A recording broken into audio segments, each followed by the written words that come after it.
Hello, here I am again. I'm feeling a lot better now. I actually feel human again. You didn't see my face in the last video for a very good reason. I was feeling pretty lousy, so I'm very much more bright-eyed and bushy-tailed now. And I'm going to have a look at the little piece that I've been working on for quite a long time, since, well, for a few weeks. You've seen it and you're going to see it again now, and I think it's finished. So here it is. And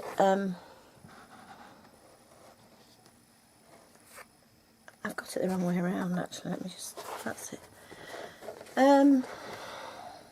It's been a difficult piece to stitch on, to make something of, really, because it was quite indistinct and it needed a lot of work to give drama to these shapes and some kind of form and impact, really.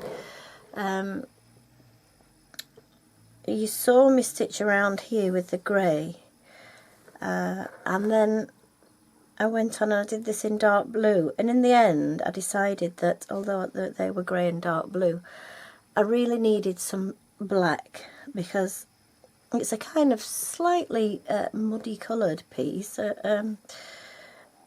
Perhaps I should have thought about that when I was making it, but you know, it's like this with all the pieces that I do. I don't really have a lot of control in a way over them, because I just play it by ear, really. So anyway, in the end, I have actually, well, you saw me outline these leaves in black, didn't you? And talk about how some of them went that way, and I wanted some going that way as well.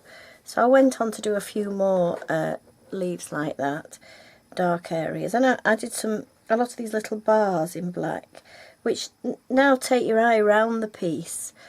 Some here, I can't remember which ones I'd done by the time I showed you the last video, but anyway. And I've done some little rows of what you might call quilting stitches, really, here. But I did those after I'd done these down here, because I thought they were quite good to give that bottom right hand corner a bit of depth. But then I felt that I needed something else to sort of balance that. So we've got a little row here. I suppose I could have filled this up here, but I decided against it. And I just put a few in here just to give a bit of darkness and depth. Now, when I'd done all that, I had plenty of dark areas, but nothing that really sizzled and sang. So I got some, no, I haven't brought it upstairs with me.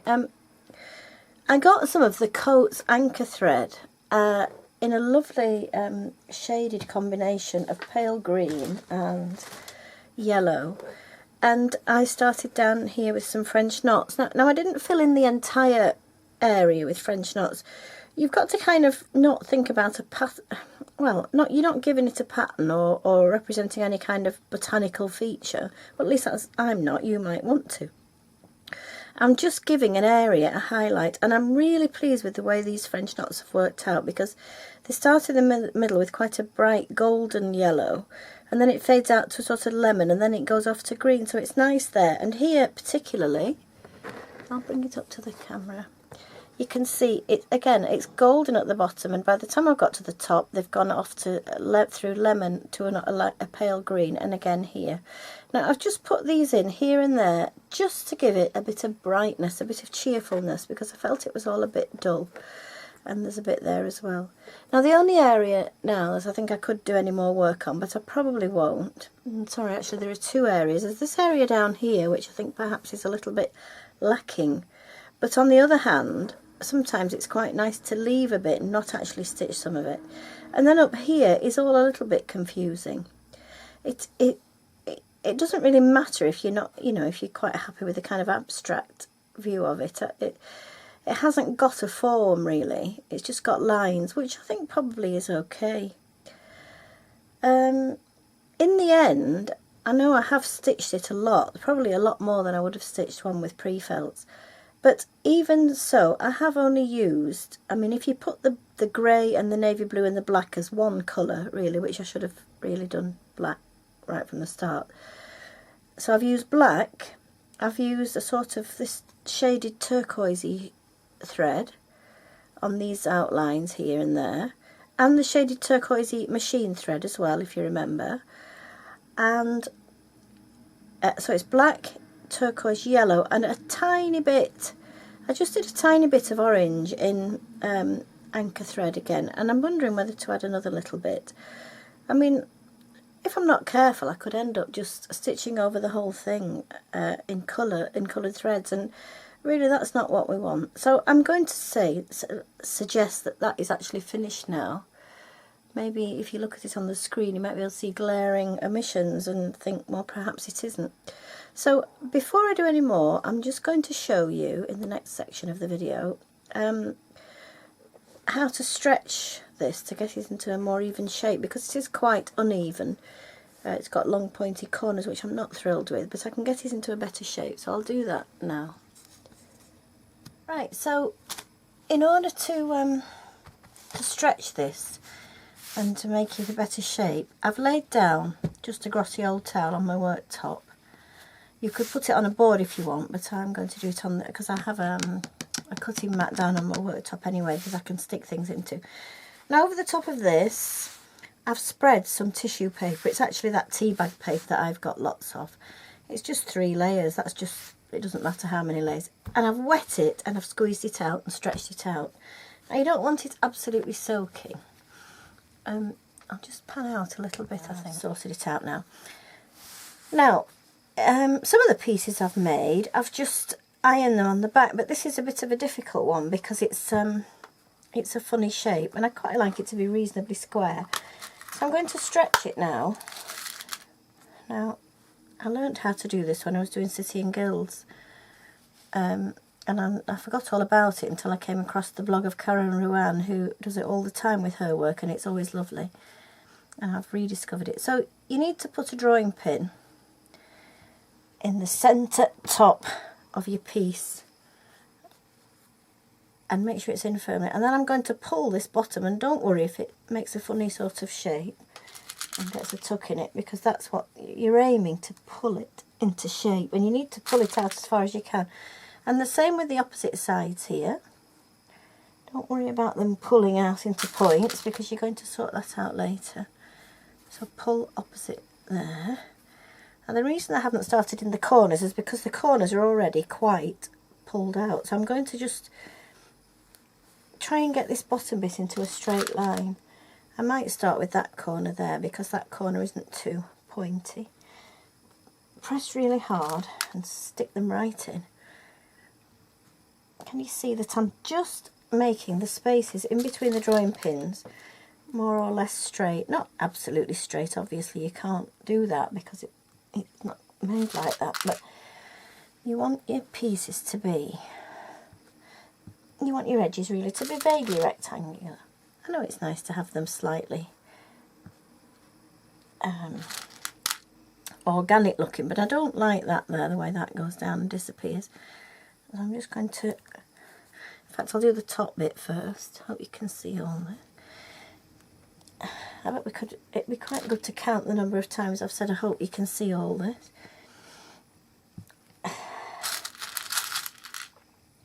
Sometimes you can when I've said it, and sometimes you can't. And I don't seem to learn by my mistakes, do I? I mean, you have to forgive me for the last video was rather a miserable affair because I was feeling really poorly. It's amazing, isn't it, how 1 minute you can feel, well, I must say I didn't feel like doing anything, but now I feel quite optimistic again. I felt quite depressed, and I'm sure it must be something to do with the virus. Depressed in the sense that I couldn't see any pleasure in anything, and I didn't feel like doing anything, but there wasn't anything I wanted to do. So I'm out of that now, thank goodness. I'm actually thinking about projects and the spring and the garden. Getting the shower fixed, which is just broken, which is a bit of a nuisance because it means we have to have a bath instead of a shower, which takes a long time. Now then, that corner's still a bit sort of pointy, isn't it? And up here it's not very even, but when you've done that, just kind of press it down on the wet. Now the theory of this is that the dampness from the underneath evaporates upwards, and when I come to take that off, I would leave it overnight probably, except that I get very impatient and excited about them and I want to have a look before the night's over. it'll be lovely and flat, and it'll probably maintain that nice rectangular shape when I come to stitch it out. To be perfectly honest, you know, you could actually make up for all this when you come to mount it on a background, which I'm going to show you how to do. This is a piece that I mounted a while ago. This is the famous piece that I keep telling you I'm going to show you, that I feel, oh, just a minute, that I feel could do with a little bit more stitching. But I've already mounted it, so I don't know whether I'm going to take it off. I just feel that this is a little bit lacking in stitch. Somewhere around here, I think it could do with a bit of something. This is a very plain dark background. You might be able to tell that it's in bottle green and very dark navy and black. But I just feel it needs a bit more brightness somewhere. I quite like putting these little star shapes on the backgrounds, dark backgrounds, because they give it kind of slightly magical quality. But if you look down here, I really haven't done much stitching at all on those leaves. They're just stitched on the sewing machine, so there's a heck of a lot less stitching on this than there is on this. Possibly because I didn't feel as confident about this, but actually I rather like it now. I hope you do. I hope you can see. So you can just keep pulling and stretching and adding more drawing pins to it if you feel the need, and it really does work. I might just pull that a little bit further out. Can you see that yes, there's some very nice little bits in this that I'm really pleased with. I still haven't managed to get rid of that corner, have I? But I might even, oh, let's just cheat a little bit and just trim that very long, that's cheating, isn't it? I think I will just chop that corner off. I just don't like the way that corner sticks out, so if I just do that and perhaps rub it a little bit so it doesn't look as hard as that. That's it. So even stretching didn't really get rid of that, because in order to get rid of that you'd have to pull the rest a lot further. Anyway, never mind. Even so, it is fairly rectangular now, I think, isn't it? So there we are. You did see that. The next bit of the video is to embroider this little piece that I made using pre-felts. Now, in the interim, I've really gone off it in a big way, but it'll still illustrate machining on these rather lumpy pre-felts. Now, I use this, as you know, I use this closed ring embroidery foot. Some people prefer the open-ended ring. I don't know if I've got one just available here. Yes, I have. There's pros and cons with these. If you get that hooked underneath something, you've got quite a hard job getting it out. But on the other hand, if you happen to stitch on the outside of this one, you've got to cut it to get it out. So it's up to you, whichever you can be bothered with, really. I'm going to start with this darkish thread. It's not the midnight blue one, it's a different one. I asked for the midnight one and she sent me the wrong one. I think I mentioned that before, but it's quite a good one. It's a sort of dark purple, black and very, very dark green, which are almost indistinguishable from one another, really. So I really think that I'm going to end up hating this great big black lump in the middle of it. Well, brown, but it looks black, doesn't it? I know the light isn't very good in this video because I got my artificial light on. Let's see if that improves matters. No, it doesn't. And the sewing machine light is actually quite necessary. I'll put them all out. The camera compensates a bit, but not enough. So we'll just have to have altered colours in this one. Now, if you remember, if you cast your mind back to the video when I made this with the pre-felts, I used these very, very pale green pre-felts with a lot of grey on them, so they've kind of almost sunk into the background. So the first thing I'm going to do is just bring them out of themselves a bit by stitching around them.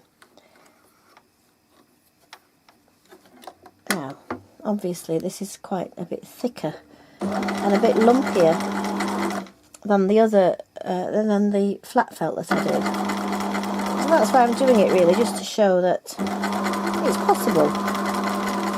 In some cases it may be difficult, where things are very lumpy. Oops, dropped my scissors on the floor now. So, one little leaf brought out from the background, and then there's another one. Now I'm stitching quite a bit away from the edge of the pre-felt because the pre-felt edges are quite nice, the way they squish out the colours. So that was 2. And I'll just go along the edge of this brown trunky thing. And now this one is actually sliding off the top, so now I have to decide, am I going to actually stitch it? Yes, I'm going to attempt it. If you get into this sort of predicament, it's very easy just to put something to stabilise it underneath, and then you can stitch along it and chop off, cut away the whatever it is. That's just a bit of paper that I found on the desk. I'm not very tidy, as you know, and I can easily pull that off afterwards. I'm not sure about using paper because I think it might blunt the needles a little bit. Just need to pick up the scissors that I've just dropped on the floor, excuse me. Alright, so there we have 3 leaves, beautifully stitched, with the addition of a bit of paper. I mean, if you're not very good or your felt is a bit uneven, you can always add something like that underneath anyway. As I said, I have that stitch and tear stuff which I could have used. So now I've got that stitched around the edge there. I'm going to come out with my famous phrase, I hope you can see it. And here we have some more olive green leaves, so I'm going to go around those while I'm at it. And then I've got the same sort of thread, the same kind of mission. You don't always have to go around with dead straight stitches. You can follow the wiggly edge of the pre-felt if you like, if you want to. I did do a little vein like that, but I rather like putting the veins in by hand afterwards.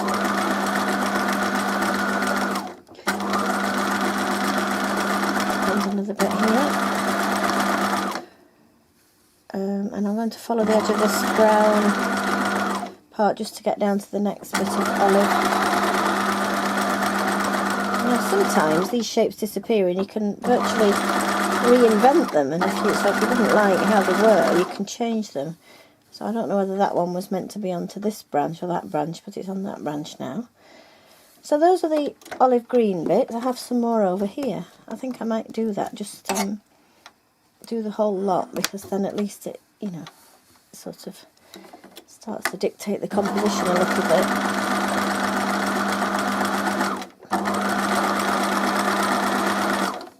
And again here, now this is a strange shaped one, but I'm going to draw a better shape on it there, like that. That's better, isn't it? And I just see faintly there's one here as well, so I'm going to go down here.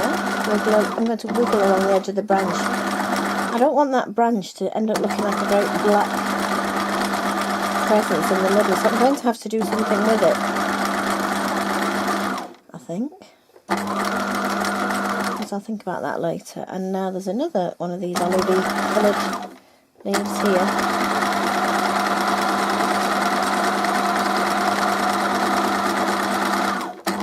It's much easier to stitch on these pieces with the pre-felts because you've already got the actual shapes, whereas on the one that was just flat felt, you were kind of making it up really well, I'm making it up on this, aren't I? But you were kind of drawing the original design, whereas on this there is quite a lot of design already drawn. Now I know I'm always giving a weather forecast, but I think I'm going to actually show you outside the window today because it's appalling. Beautiful view of the bungalow across, and I'll zoom in to show you how rainy and horrible it is. Just look at that. Isn't that awful weather? To think we were sitting in the garden last week, although I didn't really feel like it, but I was actually sitting in the garden. And it's just horrible, isn't it? So it's quite nice to be feeling a little bit more optimistic and having something to work on. Now I'll probably move that so you can't see it. Right, so now I look at this design, what else do I see? I see that we've got some purple dots going all the way through there, so I think I'm going to go around those. I could choose a colour to go around them, so I'm going to look back at another piece of work I did. So excuse me while I walk across the room, and once again have a look at this piece that I really like, and see that when I had purple dots on this piece, oops, I did little swirls and circles. I don't do them all the same, so I think I might do that on these little purple dots. So I'm going to start, let's see, with this one, and I'm going to start in the centre, and I'm going to do a spiral sort of a stitch. Just checking that you can see my finger. Right, you don't want, oh, I'll just pull up the underneath thread, which happens to be teal, which isn't the best colour, but never mind. So I'll just start stitching, and when I do a spiral, I usually do a sort of little arc back and forth first, because you don't want to have that long length of thread and stitch it in. So here goes, round, can you see? And round, and round. And I think I'll leave it there, because I can tittle that up later with some pretty stitches, can't I?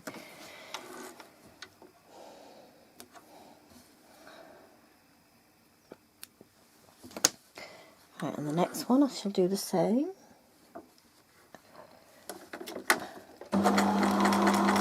Just get rid of the long end, because we don't want those.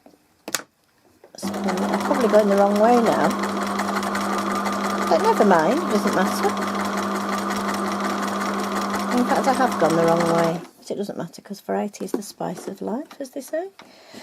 Now this one, actually the next one isn't a circle. I think I might have intended that to be a leaf, but never mind. I think we'll go with another spiral here. It's a bit untidy actually. I haven't chopped it near enough. Oh, there we are.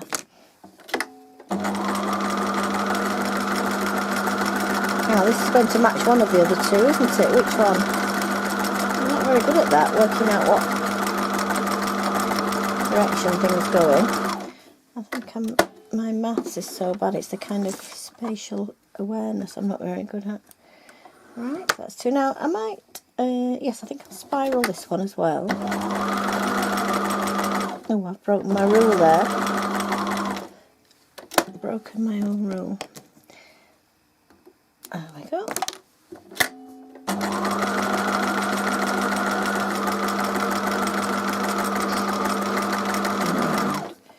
So we've got 4 spirals now there, which I hope you can see. It's famous last words. There they are.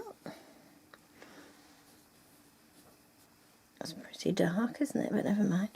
Now I've got 3 more here, so I think I might make one into a spiral and the other 2 just into dots, maybe.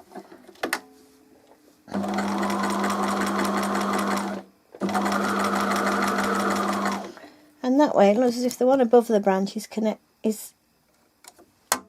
speaking to the one below, because it's a spiral, but they're not all the same. So the next one I'm just going to make them into just a circle. I've not even chopped the thread off there, just a circle. Right, so I'll just cut that excess thread off there. I'm going to have a lot of fun stitching those later with hand stitch. There we go. Oops. So there are all the little spirally shapes. Taking your eye through the branch, away from the horrible licorice stick or whatever it looks like, which I'm not keen on. Now I've put these pebbles on. I thought I'd just show you what I have been doing with those. They're quite hard to stitch because they're so lumpy, but you could make them in, I mean I have been making them into like a little bunch of buds in a way. And now I'm going to choose this little area here because they're very well anchored, but even they might come off a bit. So I'm going to come down here from nowhere really, and I'm just going around the edge of them. I mean, in a way, they're so near together they're like a bit of a flat clump, but if you're careful and you stitch around them, you can get a nice little 3D effect with them.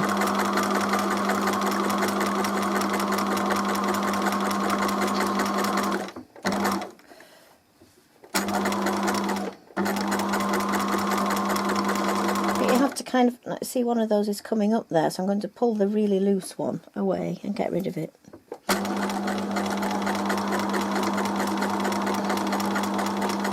There we are. It's a nice little bunch of something.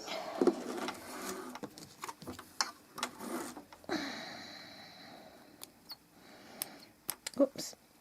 There's a bit of an extra bit of thread there that I might get rid of. I'm not keen on. I'll sort that out later. What you could do, if you want, you could just also continue the kind of shape where there aren't. Oops, I think my spool's undone. Come on. So I'm just carrying on this bit of stitching here, and I'm going to make some shapes. There's something sadly wrong here with this machine.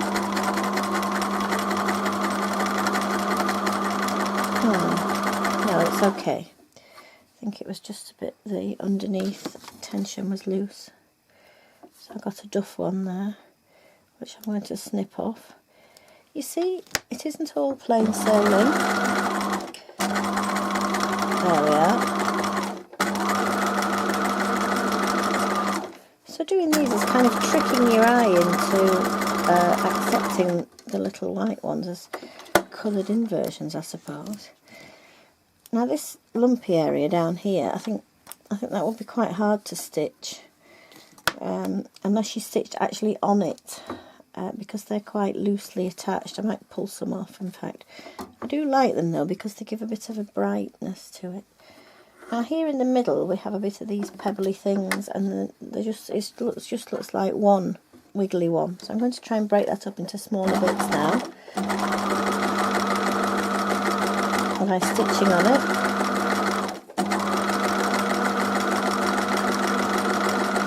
And it's quite bumpy in the middle, so you've really got to force it. There we are.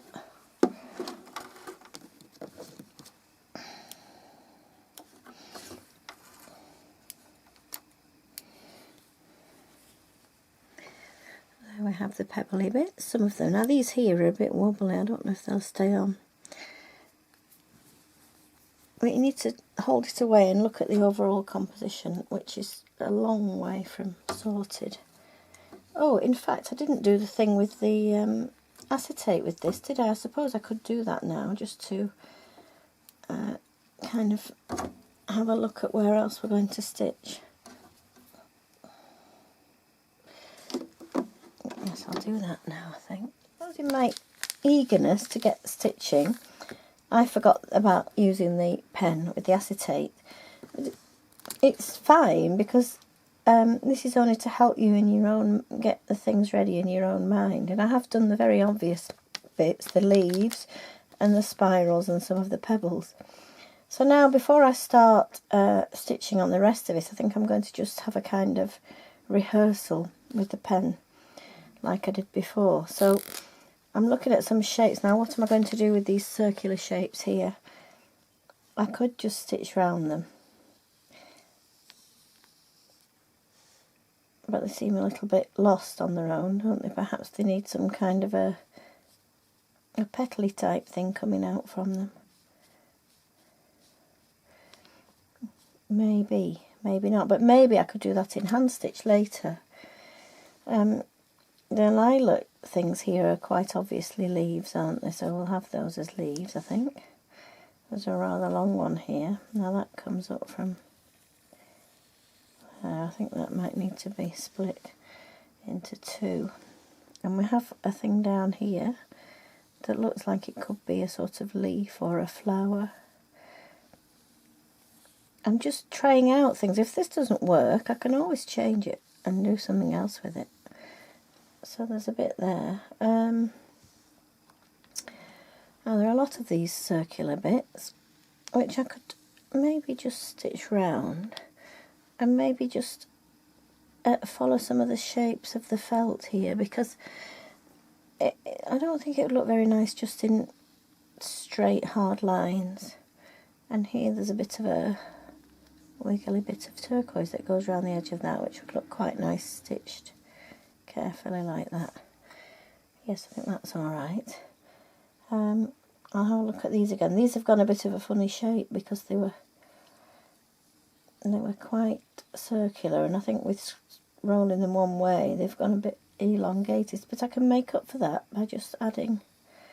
See, as soon as you outline a bit of turquoise as part of this, you bring it into that mass rather than just have it floating about. I'm sure these aren't particularly artistic terms, but I'm sure you know what I mean. So this has a little yellow centre, which is rather pretty, and it has green, and it has cream and orange and brown, but I think I'm just going to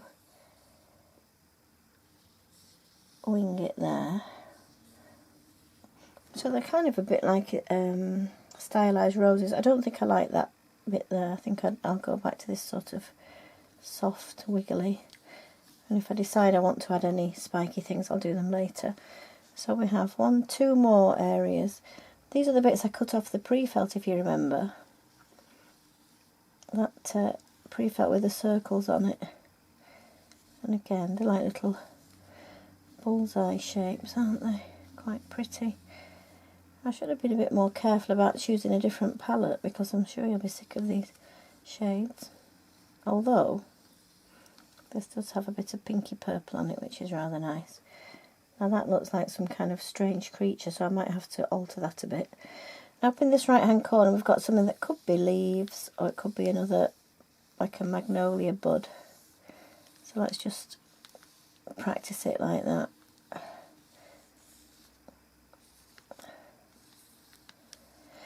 And then up here we've got a sort of extension of that trunk thing.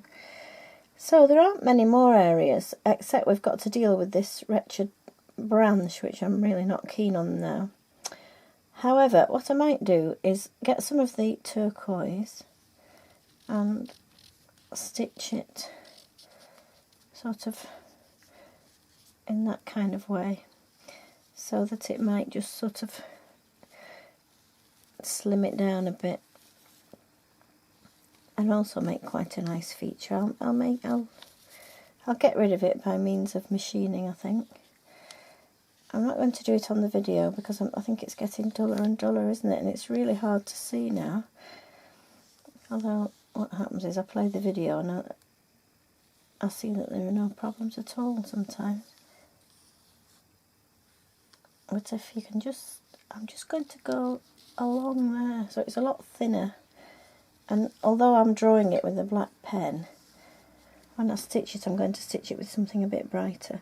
Now I still have some turquoise areas here, and of course the grey background, which I probably quite enjoy hand stitching. So I hope that's enough for today. I'll stitch this. Oh dear, what a mess. Oh, I'm upside down. I'll stitch this now, and then I'll perhaps put some photographs on the blog, or maybe on the Flickr group, because I don't know how much of it I'll get done. And then next time we're going to hand stitch, and after that we'll have a look at the piece that I've damp stretched, and we'll look at mounting as well. So bye for now.